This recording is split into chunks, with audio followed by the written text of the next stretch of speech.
আবৃত্তি করছি সুকুমার রায়ের লেখা কবিতা বাবুরাম সাপুড়ে।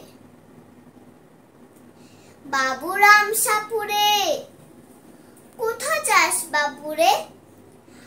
আয় বাবা দেখে যা, দুটো সাপ রেখে যা।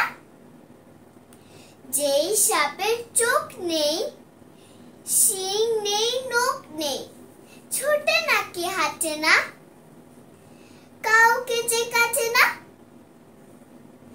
করে না কো ফস ফাস, মারে না কো ঠোস ঠাস, নেই কোনো উৎপাত, খায় শুধু দুধ ভাত।